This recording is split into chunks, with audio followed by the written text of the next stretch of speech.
Hey, how's it going, everybody? This is Drummond once again. We're back with a Fascist Roundtable. We have a few very important subjects to speak to you guys about tonight. Number one, we're going to be talking about Trump threatening to shut down the government to push forward with his border wall agenda. Yeah, very bad, very bad. We should not be able to shut down the government. Secondly, we're going to be talking a little bit about gun control and our position on that. I know we've spoken about it before, but we tend to get a lot of questions regarding the subject. So we do want to make sure we touch up on that regularly. Also, the whole deal with the Iran inspection deal and all that with their nuclear weapons and such things, we do want to touch up on that as well.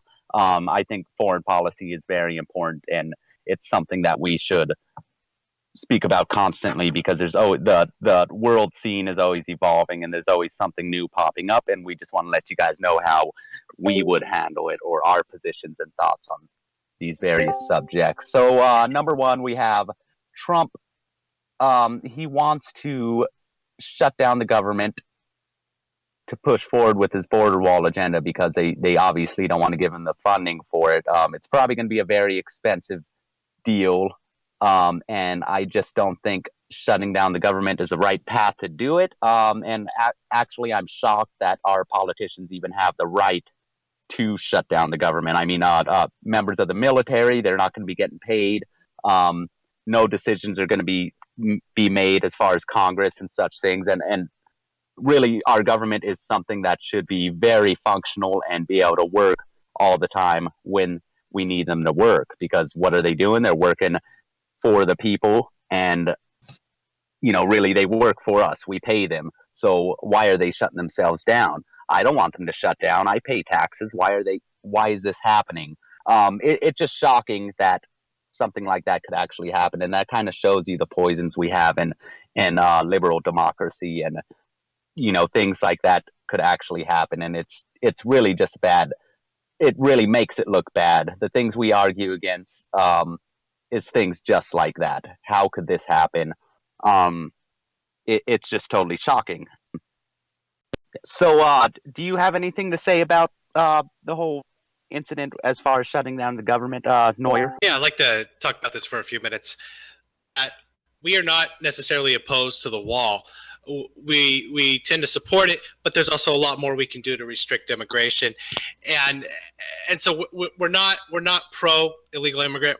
We don't believe that immigration is something healthy into the United States. We favor restricting immigration to allow cultural assimilation to take place here. The problem here is liberal democracy and its inability to work, because liberal democracy built upon an adversarial form of government, not a form of government like corporatism and fascism, which is based upon cooperation and construction and actually building a better country together. Liberal democracy is based upon multiple political parties that exist for the sake of power. Ideology for a liberal democracy are secondary to attaining power, and that's why you see, while Republicans and Democrats don't have a whole lot of they're more similar than they are dissimilar. They don't have there's not a wide variance in their ideologies. So you see something like this, it's due to the one party or the other trying to obtain power, and that obtaining of power being their sole mission in politics.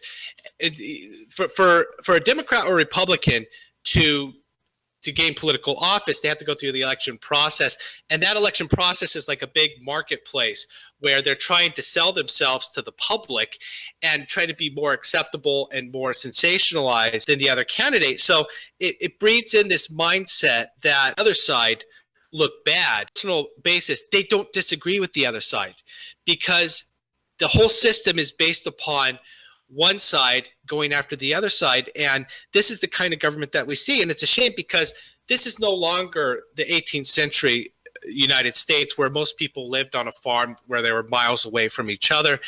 And in a scenario like that, you don't need a strong central government. You don't need the bureaucracy and the governmental programs that you see today. But in a modern society where people live, basically feet away from each other. If you live in an apartment complex, you're basically stacked on top of each other.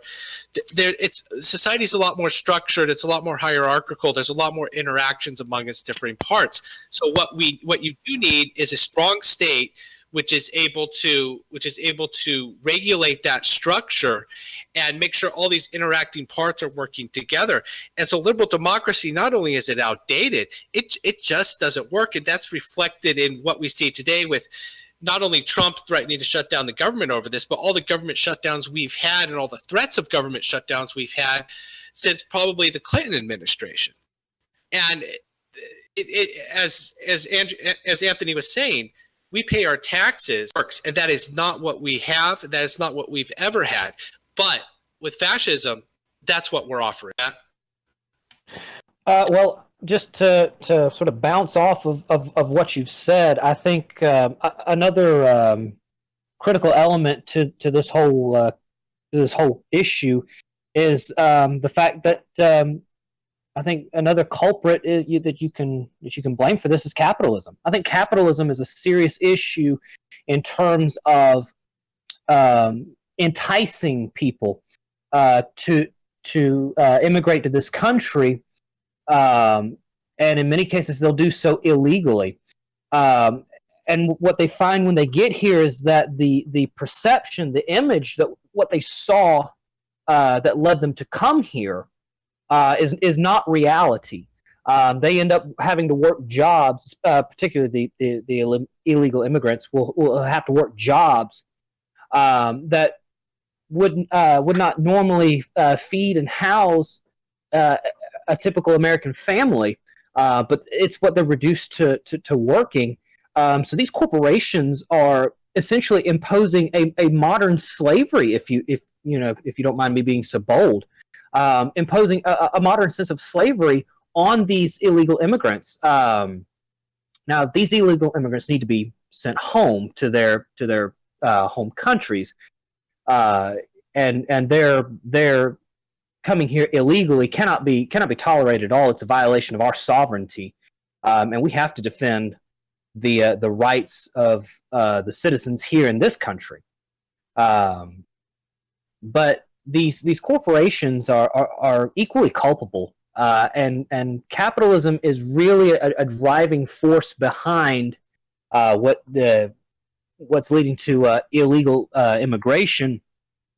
And to also expand on that, if fascism were not only brought home here and were established here, but could be encouraged and established in other countries where these illegal immigrants are often coming from, then these economies would be looking to develop for their home markets. As we've discussed before, there are 300, almost 300. We're closing in on 350 million consumers here in the United States. That's a vast market that our economy could be unleashed upon to build here, as opposed to trying to look to foreign markets.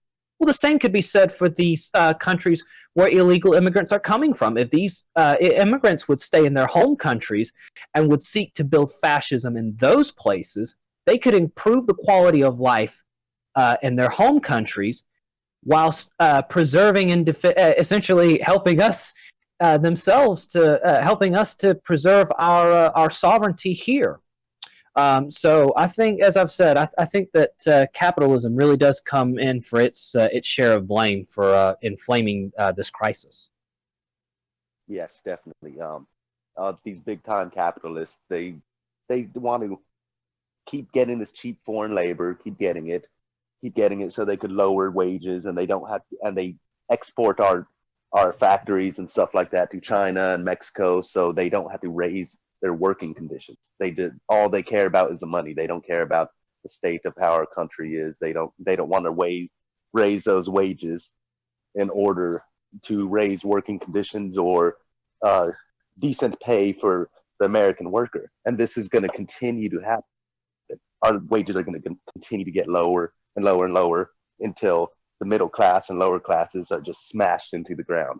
And that's plain and simple exactly how it is. They try to blame all this immigration issue on they actually try to blame it on the immigrants themselves, when it's really the business owners, the big business owners and stuff, who are in, like Matt said, enticing them to come over just so they could eventually gain this profit. And they know they're thinking the long term. So this is going to continue to be a problem until we set up a fascist government and apply corporatism. Yeah, definitely. I would have to agree with everything you guys just said. Pretty much, it's the big corporations, the Republicans and the Democrats. They're pretty much supporting the same system, and they both know that they need these illegal immigrants to kind of push their agenda, cheaper labor, and they're really supporting the same thing. That's why, even though the Republicans are pretty much the majority in both the House and the Senate, they cannot get this border wall built because they don't want to stem the tide of illegal immigration. And I'm not saying that the border wall is going to solve all the problems. It might, help a bit, but definitely, just because these two parties are supporting illegal immigration, one is doing it undercover and the other one is doing it blatantly out in the open, it's going to keep happening. They're going to keep coming in. It's not going to stop. Just a physical barrier is not going to stop it. They're going to build tunnels under. They already have tunnels from Mexico to going into Texas and California and Arizona and such things. So they're still going to be coming here, and not to mention all the illegal immigrants that are already here. So one thing, I just moved here from California to Idaho, and of course it's kind of a culture shock for me to see that there's barely any illegal immigrants, and I think the Latinos that are up here, they're probably the majority of them are going to be legal, just because we're over 1,000 miles away from the border here. But over there in California, you just see a whole bunch of people, and you ask them, "Oh, are you a citizen?" and stuff. They'll all tell you no, they're Mexican. They came here from Mexico, and I would probably say 30-40% of the population in California are immigrants in one way, shape, or form, and most of those are going to be illegal. The numbers that they're giving you are not the real numbers. There's really no way for them to track and be able to tell you accurately how many illegal immigrants are here, because none of them are paying taxes. None of them are working legitimate jobs. And the ones that are, they're using fake Social Security cards. I've had a guy tell me that he bought a Social Security number for $500. So it's probably like a family selling their grandfather's Social Security number who passed away, selling it to a young man who's, in his 20s. And now he's working and getting paid and paying taxes through that. But that's not how it all works. A lot of these guys, they don't want the illegal immigrants. They don't want to, work in the fields and such things. So what are they going to do? What's their other option? They're going to start a business. They're going to start a painting business. They're going to start a yard work business. They're starting these businesses that do not have the business licenses necessary. They're doing illegal construction without the proper permits, and things like that. And what is that doing? That's flooding the small business market for Americans who could probably start a business like that and make some money. So it's not only flooding the labor market itself, it's flooding the small business market and really taking work and jobs and opportunities away from Americans that are already here and legitimate. And it's definitely not a racial thing. It's more of the people here need to be protected and not have their well-being handed to people from other countries who are going to immigrate here by illegal means, because they're not going to pay their taxes. They're not going to get things done the right way. So it's going to be an unfair playing field. If I wanted to start a construction business, I'm going to go ahead and get my contractor's license and such things. But someone who is here illegally might not even worry about that. They're just going to start building, adding on somebody's bathroom without the proper permits. It's going to be an illegal building or an illegal add-on that's not. They didn't pay for their permit, and it may not have been built correctly. I think the really big thing here is that the Republicans were criticizing the Democrats a while back for shutting down the government, and now the Republicans are supporting the government shutdown. So let me read you something that Trump said that I found here. It's from the New York Times. It's just a small, simple quote. Let me find it. So Trump says, "I'd love to see a shutdown if we can't get this stuff taken care of. If we have to shut it down because the Democrats don't want safety, then shut it down." So they were criticizing the Democrats a year, 2 years ago for the same exact thing, and now all of a sudden the Republicans and their president are supporting it, and he's saying that he'd love to see the shutdown. So what happens when the government shuts down? People don't get paid. The government isn't working, and who knows how long this is going to happen? Whether it's a couple weeks. I really don't see how we could continue functioning as a country if this just becomes the norm. It just every few months, every year or so, the government's going to shut down for a while because they're fighting over a spending bill. They can't come to a conclusion, and that's kind of just a poison of the two-party system. Nobody's going to agree, and I mean, it could just be them trying to make the other guy look bad and trying to point fingers and stuff, but that seems kind of childish to me and not something that grown men who actually, run this country should even have in their minds. They need to negotiate, they need to delegate, and they need to figure out what they're going to do with the spending bill and what our budget's going to look like for the next year or so.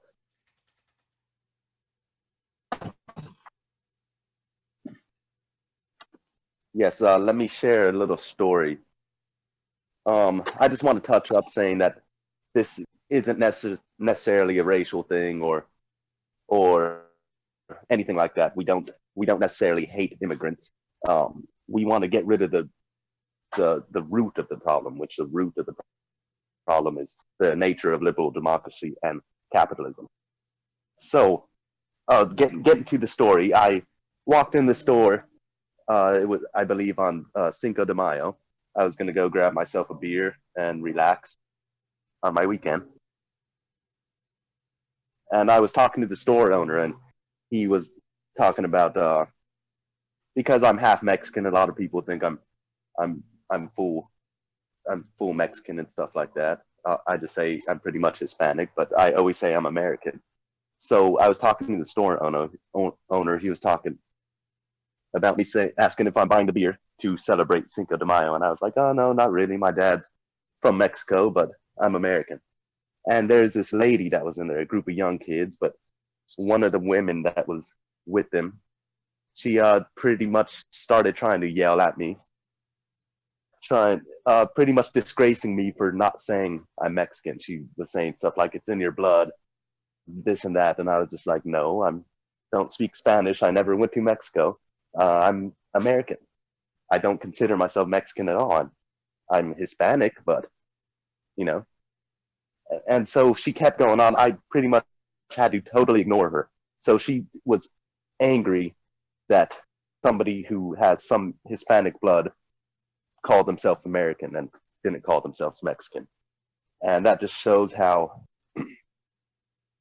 it destroys our national identity. It doesn't matter what race you are. We're all American. You're an American citizen. And everyone should realize that, especially all these young kids. And that's stuff that I hear a lot. Even some young kids that their parents are from Mexico, but they've never or barely even been to Mexico. They still think of themselves as Mexican and not American. And that's a real issue we need to definitely fix by getting to the root of the problem, shutting down this border and letting everyone assimilate. Yeah, that definitely, your side of the story definitely makes a lot of sense. The way I've always felt is for these Mexican Americans is, especially the ones that aren't from Mexico and they were born and raised here and they're going to work here and raise families here. if you've never been to Mexico and you're not a Mexican citizen, then you're really not Mexican. You're American. You know, of course, you have Latino, you're ethnically Latino, and you have Hispanic culture. But you know, you're in the end, you're really American, and this is the country that's gonna give you a good life and give you the opportunities that you may not have in the other place. So you should definitely be proud of that. I'm half Latino as well, and you know, I sometimes have issues with, you know, people thinking that I'm Mexican and, you know, things like that, especially up here in Idaho. You know, everybody expects that I speak Spanish and stuff like that. So when someone comes and they speak Spanish, they get me, you know, and I don't speak Spanish. So I'm just like, you know, I know how to talk to people who don't speak English because I've worked with plenty of them.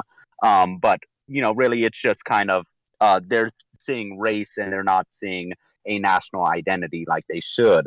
I see race as your national identity. They see race as the color of your skin and such things. So really it's not a thing that's really isolated with, you know, white nationalists and such things like that. But you also have people on the other side taking that same stand. And kind of the finger should be pointed at both of those groups because because they're both being racist. You know, I don't agree with either side. If you're here in America, you should be American, and you should not be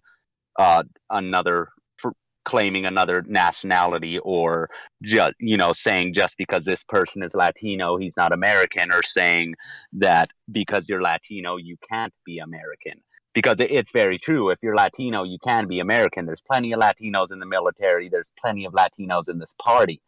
And that's definitely something that I feel strongly about, and that a message that everybody should spread. We're all American here, and we're all fighting for the same goals, and we all agree.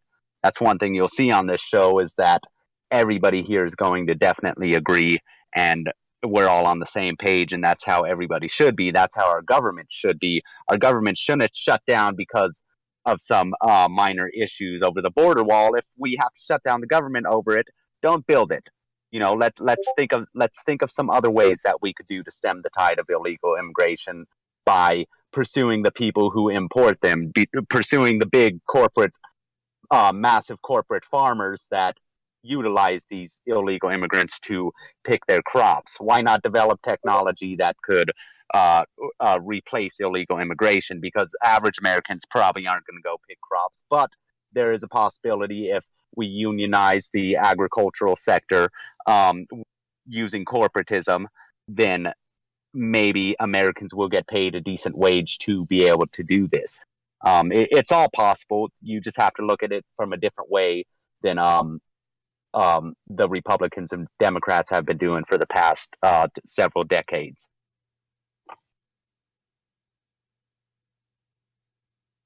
Okay, so yeah, I'm thinking maybe we could move on from this to we could talk a little bit about gun control. So let's speak gun control. One big issue that I see that I really don't like is we do not have a centralized gun control policy across the nation. What we have here is each state having its own laws regarding gun control, and even further than that, some cities and counties have even stricter or less strict policies regarding gun control. So, as I just told you guys, I just moved here to Idaho from California, and it's like night and day as far as their gun control policies. In California, I think some of the time it's a little. I definitely do support background checks and such things. I don't want crazies to have firearms. I believe that you should be an American citizen to own a firearm. Things like that. You shouldn't have a criminal record. You should not be a felon and be able to own a firearm. If you're doing violent crime, a gun does not belong in your hands because you're a lawbreaker, and some people never change. But for example, in California, it's a little bit extreme because you have these long waiting periods. I personally am eligible to own a firearm. So a couple months before I moved out here to Idaho, I went and I it wasn't like an assault rifle or anything like that. I do own an AR-15, and so I do think that you should be able to have any firearm you want as long as you're eligible and you're not a criminal or anything like that, or an illegal immigrant or a foreign national. You should be able to own whatever firearm you want. I mean, maybe not like a bazooka or grenade launcher, but an AR-15 is perfectly fine. I use it for coyote hunting. I don't use it to do military, role playing or whatever, anything like that. So I use it for something that works and something that's fun, and you could make a little bit of money off the pelts of these coyotes, which I have done in the past. So in California, you go to buy a gun, you pay them $70 or so for the background check. You pay for the firearm, and then what they do is make you wait 10 days while they're doing the background check, and it takes 10 days for them to process this background check. I don't know, maybe it's because California is so large or whatever, but my background check came back as inconclusive. And like I said, I'm eligible to own a firearm. I've bought them in the past. I've bought an AR-15. I've bought an automatic pistol before. So what they told me is that after I've spent the $70 on the background check through the gun store, I have to do a background check myself, submit some paperwork to the DOJ, get my finger printed at at FedEx or UPS or whatever, and then send it in, get it sent back, and then bring my approval or disapproval to the gun store. So what did I say? I said, just give me my money back. I'm not dealing with this shit I'm not dealing with this stuff. I'm going to come back later and, figure it out. So, it really kind of angered me. So it pretty much, I took the money away that I was willing to spend on this business, took that away. The business lost money. The government kept my $70 for the background check, and nothing happened. I didn't pay taxes on that firearm that the government could have made money on. I didn't pay money to this business that could have helped them thrive. So I really think that's a bad choice. It's going to hurt the firearm industry, which is a big industry, and people spend a lot of money on firearms, and it's going to affect if it's too extreme, it's going to affect the well-being of that business. So, so I move out here to North Idaho. So what is the gun control, or what is the gun buying process like in Idaho? So you go to the store, you purchase a firearm, you pay them $10 for a background check, which is an instant background check, and you walk out the same day, 30 minutes later, with a firearm that you purchased. Now, I'm not sure if they're doing this check through the state or if they're using some third party, but I don't think that instant background check is going to be as effective in finding criminals and stuff, especially like, say, you move from California and you go to Idaho. Maybe they're not going to be able to find your background so easily. Therefore, a felon might be able to move to Idaho, purchase a firearm, and walk out, with an AK-47 or whatever, and he could have been a gang member and a murderer back in California. I think they're a little too lenient. I think California is a little too extreme. And especially in California, as far as assault rifles, they have these crazy laws. First, they had like these bullet buttons to where you have to have a tool or something to release your magazine. Now that's even illegal. And what they do, they either have to have a fixed magazine, you have to register your firearm with the state as a dangerous assault rifle, or you have to totally modify your firearm to where it's almost useless and you can't even get a grip on the firearm, which may actually be dangerous if you're having trouble aiming like that. Over here in Idaho, you could have a 100-round magazine if you want, and there's no bullet button or anything like that. You could just have a machine gun if you really wanted to. So it's kind of weird to me how just in the same country 1,000 miles away, the laws could be so drastically different. And I mean, I know the culture here is different. There's not a lot of gun crime. And in fact, you see a lot of people walking around with firearms on their hip.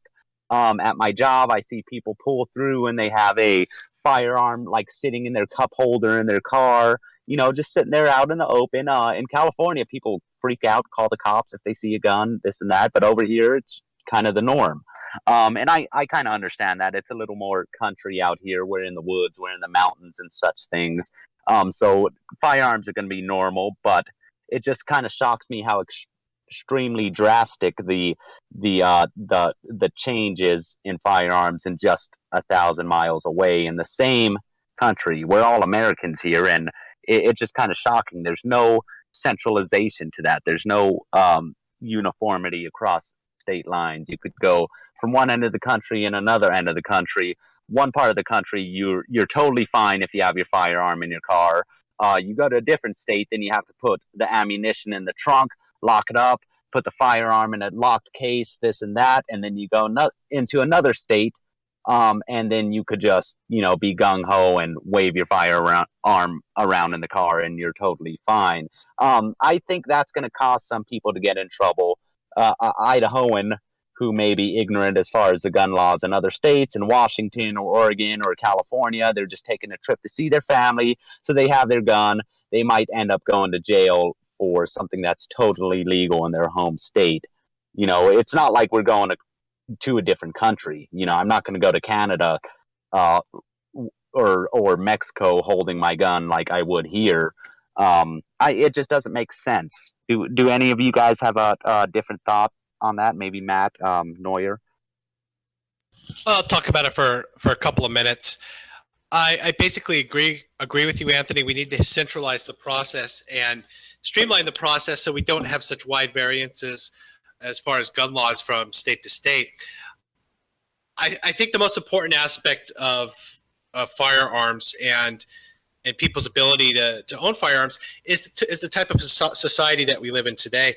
And this applies more towards California than it does exactly Idaho. But the government at all levels, federal level, state level, local level, has shown a complete inability and a complete unwillingness to protect its population. You have people that go to jail, and they spend basically their whole lives in and out of jail. They can be in jail 20 to 30 times. And I have to ask this: why? These people who go into these jails allowed to come out and terrorize the population is because the government doesn't view you as a person, it views you as a number. It's more concerned with keeping costs down and appeasing some interest groups that give them money than protecting its population. And because of this, it's central and it's important that the population remain armed, because there's a lot of people out there, a 70, 80-year-old man or woman who's not going to be able to defend themselves physically. Year-old who's 6'5", 250 pounds. They need a weapon for protection because the government now is not going to be there to protect them. So number one, that's the one most important reason why the population needs to be armed. And saying that, I still do believe we need background checks, and we need to expand these background checks into mental health, more so into mental health, because we've had situations recently, and the most recent one was down in Florida where I believe it was Nicholas Cruz who shot up that school, and there was all kinds of warnings and alarm bells that people just ignored. That if there would have been a background check that was a bit more extensive going into his social media posts, then what happened in Florida could have been avoided. And because of the type of society we live in, and this is going to apply to states like Idaho, Montana, those Northwest states that are relatively unpopulated, but will become more populated as time goes by, is that we're going to have, because we live in a liberal democracy which stands for nothing, which believes in nothing, we're going to have a lot bigger problem in this country with mental illness. And because we live under this idea is some kind of mythical country which all the streets are paved with gold. And as an American, I love my country. It's who I am. It's who gave birth to me. It's made me the person that I am today. But a lot of people get this idea that life is about making money, that you could do basically anything you want in life. You could become president. You become the CEO of Bank of New York Mellon. Bullshit. You can't. Most people cannot. Most of us are going to live in some kind of cubicle, working at a desk office job.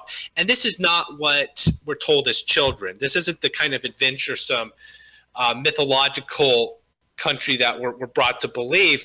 And so what happens is a lot of people ban it from the system because liberal democracy doesn't provide an identity. It doesn't provide any kind of guiding ideology from which to live by. So people detach and don't feel like they don't belong to anything. And when you feel like you don't belong to anything, when you're isolated from society, then it produces mental illness, and life morality doesn't mean a lot. And so as you know, our population spreads, as populated with immigrants, people that aren't part of American history, then this detachment that individuals have from society is going to grow worse, and you're going to have more problems like what you had in Florida, what we had in Las Vegas, of these mass shootings. So we need a more extensive background checks to check for a lot of these people that just in society. And this brings me up to one last point, and this applies to a lot of conservatives and even some members of the American Blackshirt Party, is that they're espousing this doctrine that firearm ownership is a right. It was something given to us by God that cannot be encroached and cannot be infringed. And I encourage you, if you have this idea, stop it. We're not conservatives. We're not libertarians. We are fascists. Now, as a party, we do believe that people should possess firearms. It's very important. Thinking about there being a right to this, which cannot be infringed, trouble, because that's democracy talking. That's an egalitarian ethos that springs from the Enlightenment, not from fascism. Because if we head down that path, we're setting the ideological foundation for legalized abortion, homosexual marriage, all the other sins and destructive ideals which are tearing apart our society right now. So let's get that straight. Firearm ownership is something that's essential for society. It's not a right. Matt, what are your feelings on gun control, firearm ownership? Well, I have to say that let me first of all let me make it abundantly clear for anybody who may listen and be interested in this particular subject that we as a party, we don't condone the use of political violence. Although we may be supportive of gun ownership, that doesn't equate to our condoning of political violence. So if I could get that out there front and center, I think that it's abundantly clear from statements that we as a party have made in the past that that these are two separate issues: gun ownership and the use of political violence. And we have no tolerance whatsoever for political violence as a means of political change. As regards gun ownership specifically, I think that to put people at ease, gun ownership is useful. Gun ownership is beneficial to fascism. It's an important tool for fascism to incorporate into its pantheon, if you want to say, of ideology, because gun ownership allows us to preserve and defend not only ourselves individually, but it allows us to preserve and to defend ourselves as a society. And this harkens back even further to the notion of preserving ourselves as a species. And so this has a basis and sort of a naturalistic sort of law and this is perfectly in line with other fascist doctrine and other fascist teachings, in that we want to incorporate as much naturalistic law as we can into our society, as opposed to the synthetic notion of increased and undue gun restrictions.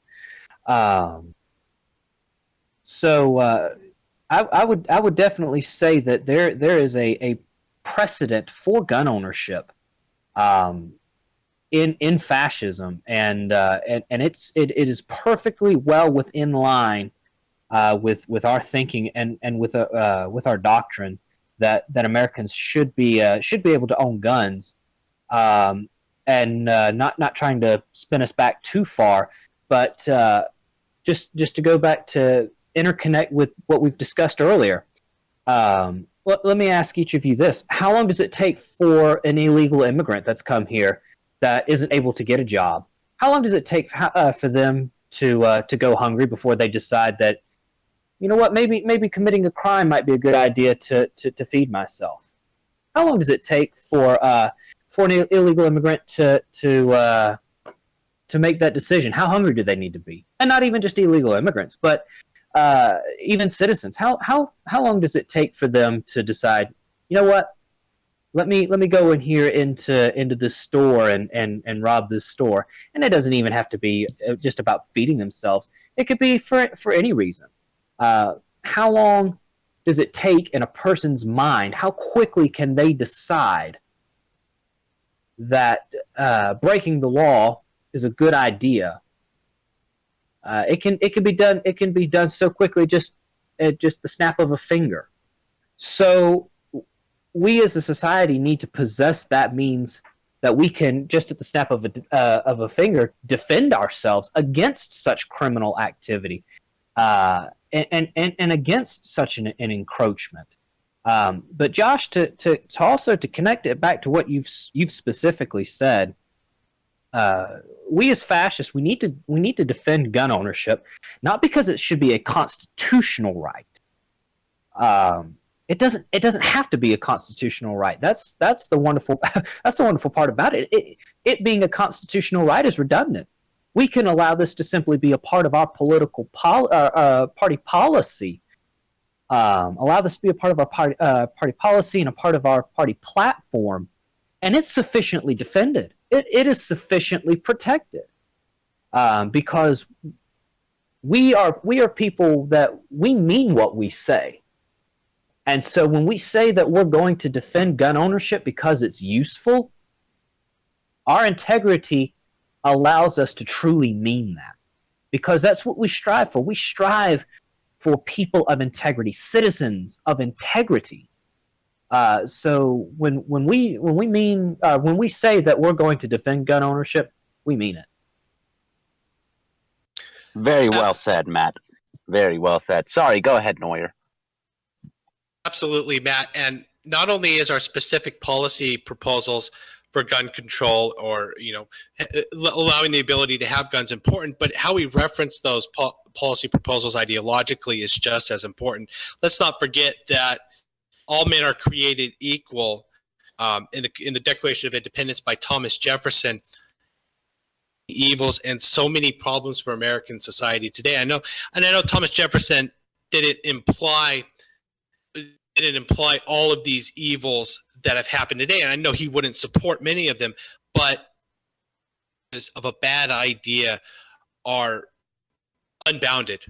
They're infinite. And so it's very important that when we say people should own weapons, it's not because it's right, it's not because it's in the Constitution, but because it's needed and it's useful for society.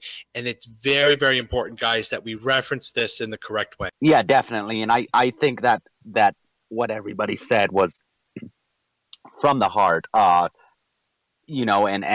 we really need to get our heads straight on this.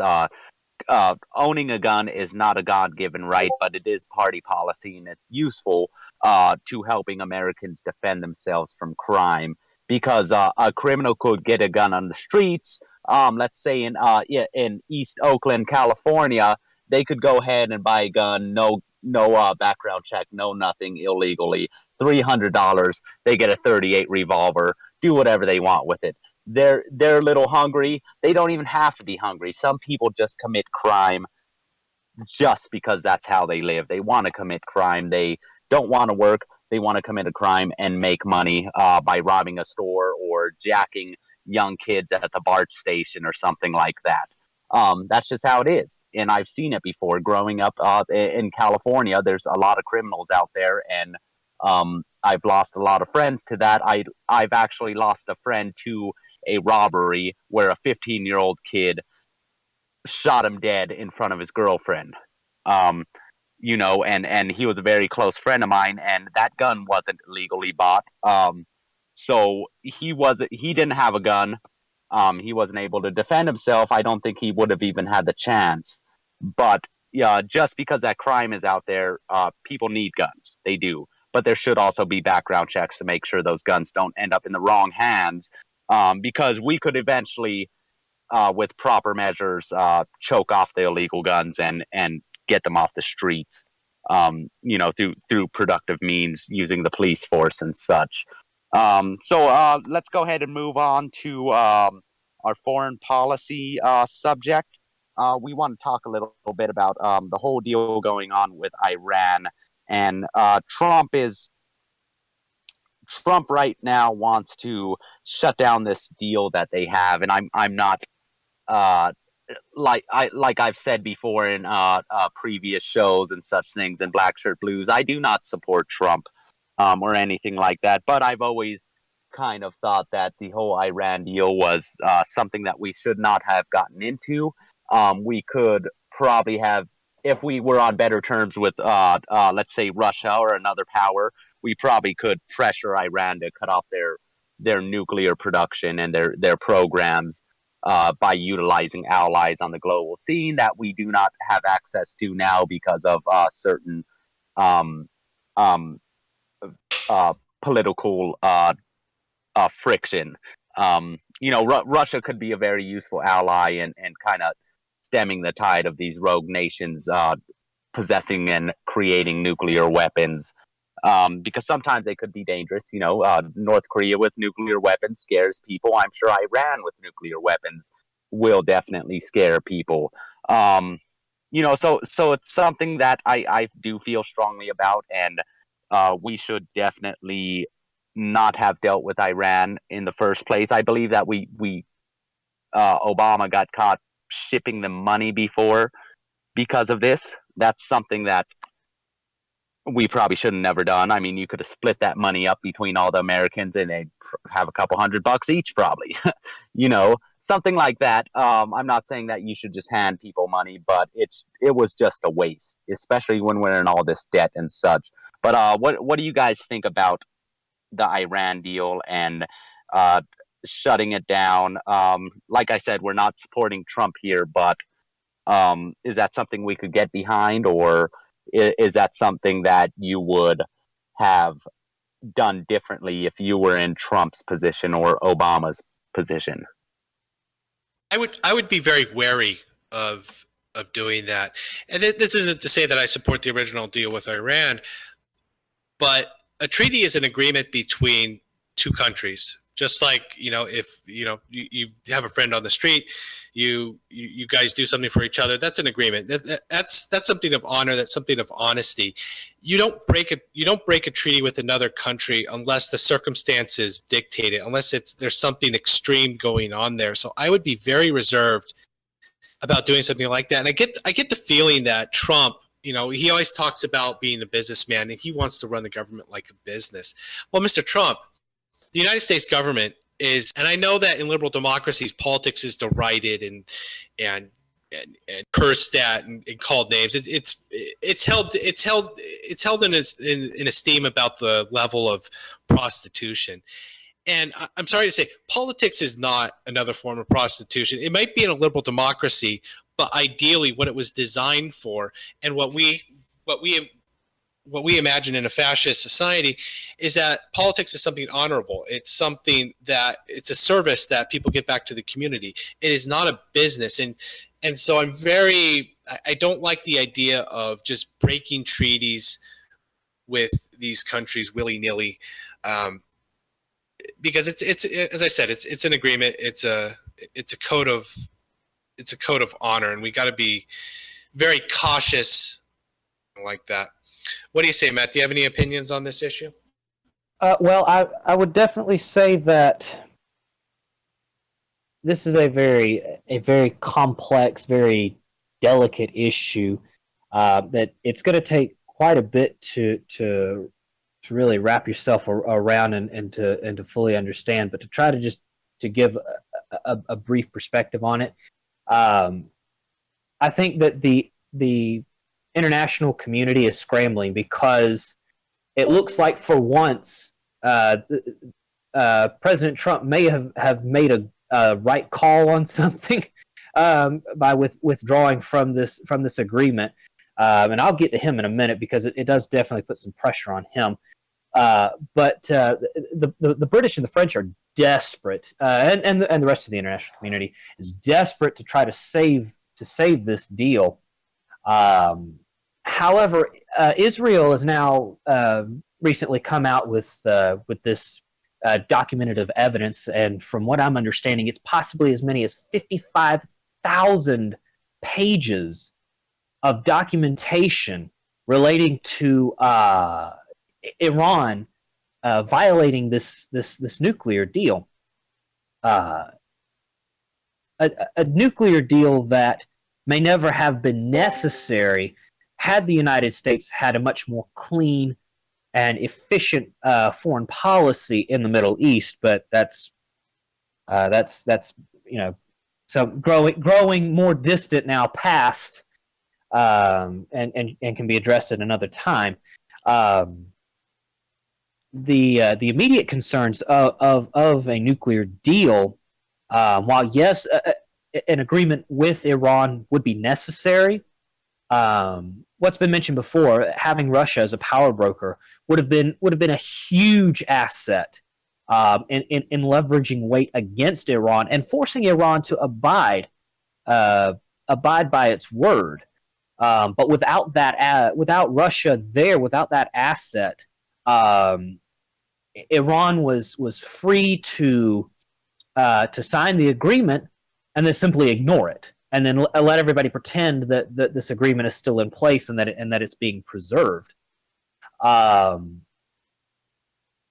it's good to see now that the president has what appears to be making a good decision on something. He's withdrawn support for this Iran deal. But now the pressure is on him. If he's this great deal maker, okay, well you've got us out of this supposedly bad deal with Iran.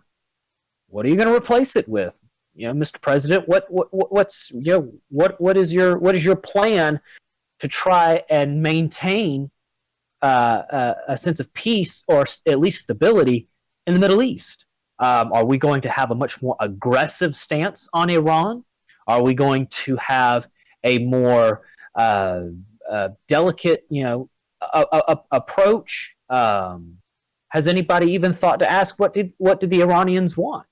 What could they realistically want, and what could we realistically afford to offer them in a new deal? So these are some very serious questions to ask, some very serious issues to consider. But I think that staying in line with party policy, I think we clearly have the answer, and that's to simply say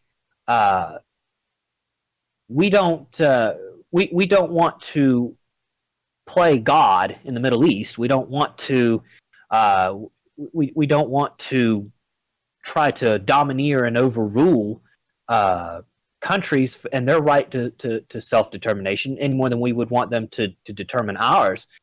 And provided that they don't conflict with the United States or directly threaten the United States, conflict with the United States, or conflict with American interests,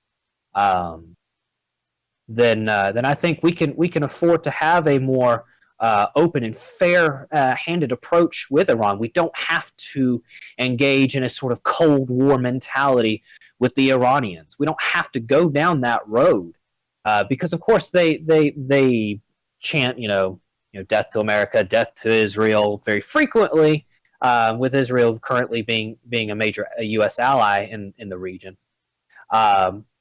But behind closed doors, these are very well thought out, reasoned people that we can negotiate with, and they'll save the rhetoric for the public addresses. Behind the closed doors, that's where the real deal making happens, and we have to remember that these are reasonable people with reasonable interest and goals, the same as what we have. So by taking that approach, by taking a very open-minded, very open-handed, if you will, approach, not that we're going to be robbed by the Iranians, but we can negotiate as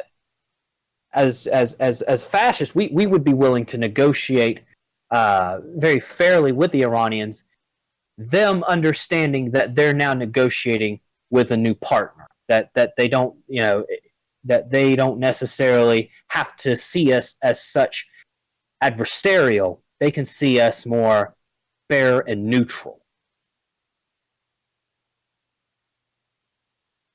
Yeah, definitely. I have to agree with you there. I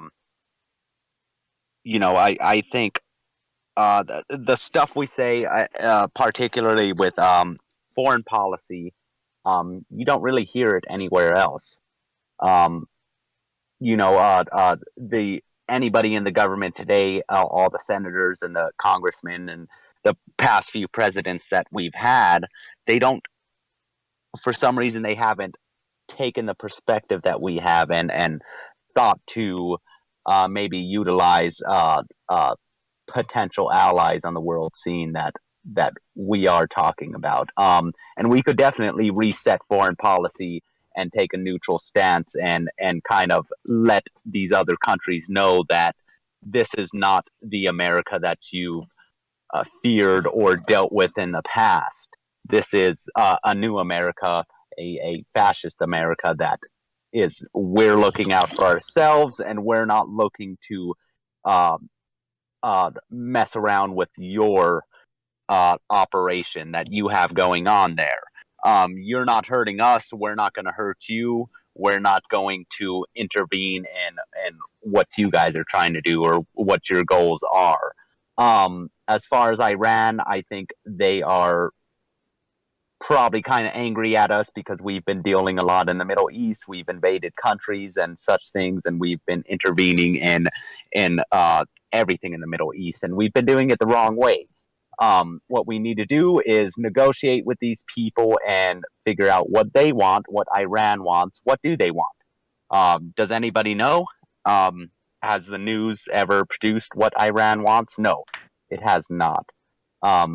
So that's just something to think about. I think Matt made a really good point there, and Neuer made a really good point there that, things just need to be done differently, and we have allies out there that we could make allies and utilize them in a different way. If the U.S. was working with Russia on certain things, then maybe they wouldn't be looking to China to help them out.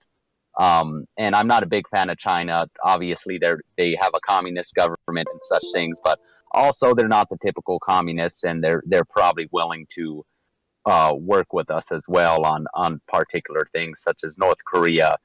We could have utilized Russia and North Korea instead of bumping heads with Russia at the same time, while we're trying to make big moves on the global scene. As far as I'm concerned, I think we need to stay out of everything going on in the world, and we need to concentrate on us. That's always kind of been my position there. And I think if we did take that position as a nation, then a lot of these countries that chant death to America and such things, they wouldn't have a reason to chant that. They wouldn't have that hatred towards us because we're not messing with them, we're not hurting them, and therefore they don't want to hurt us. They have no reason to. We're doing our own thing, and we're taking care of our business. instead of worrying about other things that should be secondary to the real issues that we're facing here. Well, can I also just reiterate, also, or add to, I should say, one other very important point?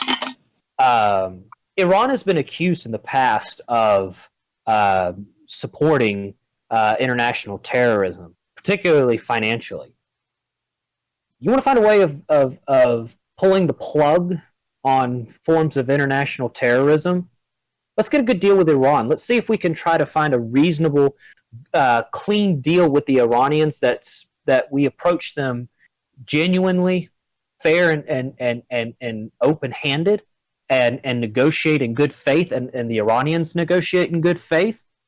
They'll turn the tap off on international terrorism, and you're going to see a staggering decline in terrorist acts and activities conducted outside of the Middle East, and you're also going to see a dial down on the inflamed areas around the Middle East where international terrorism is so prolific, even to the point of turning into armed conflicts. So by creating such a sense of stability in the Middle East with Iran, you're going to see a drastic reduction in support for Islamic extremism and international terrorism. Yes, and that's definitely a great point. What if? Right now we could ask, what if, but you guys get behind us and we make this thing happen. All those things could very well possibly happen.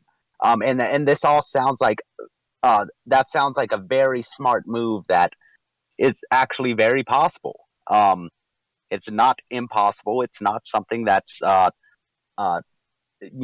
way out there off into space. No, it's something that could be done and that would be very effective in kind of crushing some of the problems that we are facing right now as a country.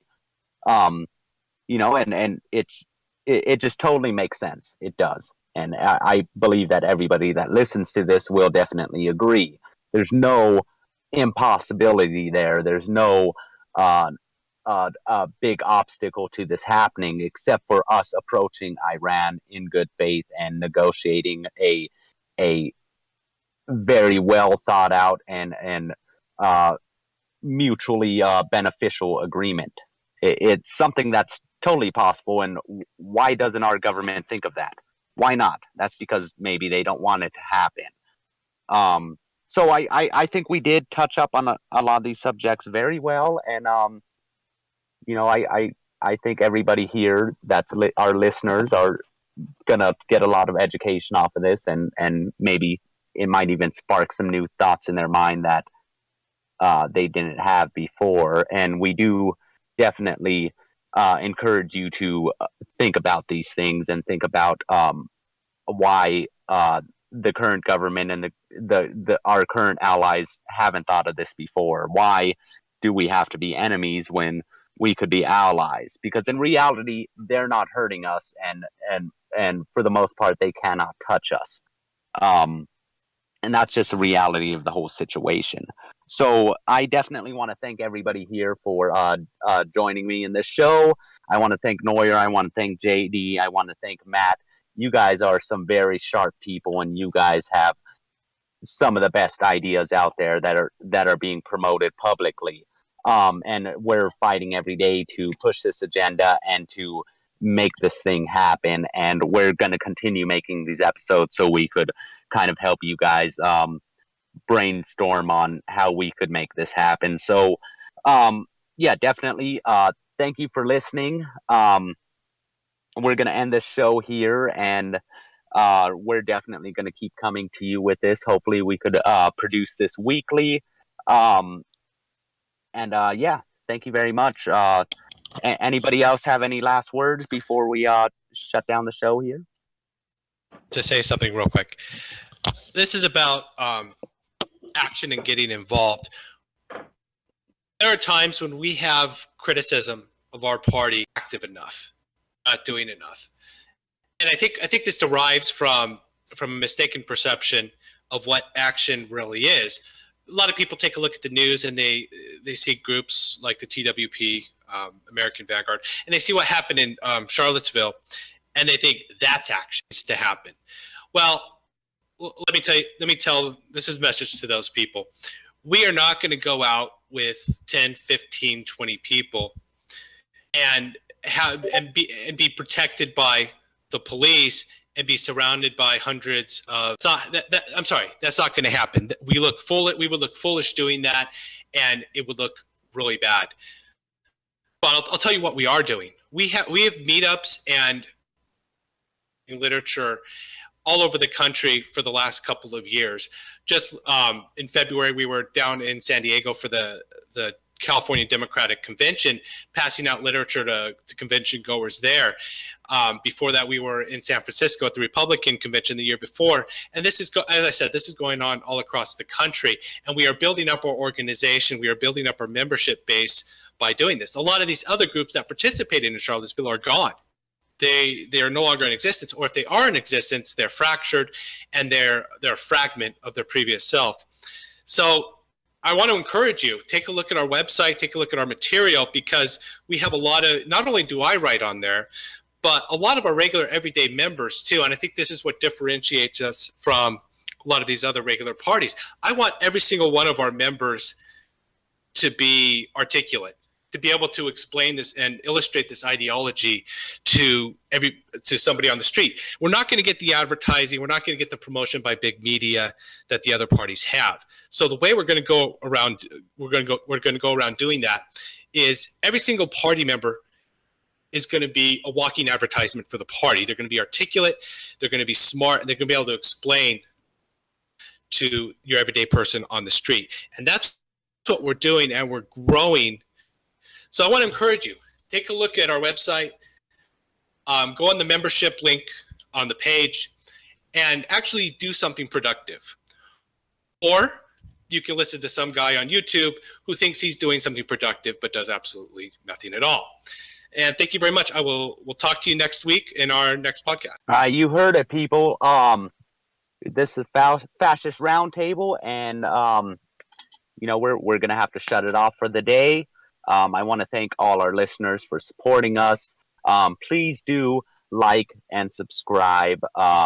If you do that, you're definitely helping us greatly, and you'll get updates on our new episodes and such things. A lot of this is very interesting and stuff that a lot of people have never heard before, coming from a political party that is growing, and we are doing things here where we have action going on, and we're definitely making it happen. We've grown so much in the past few years, so do please like and subscribe.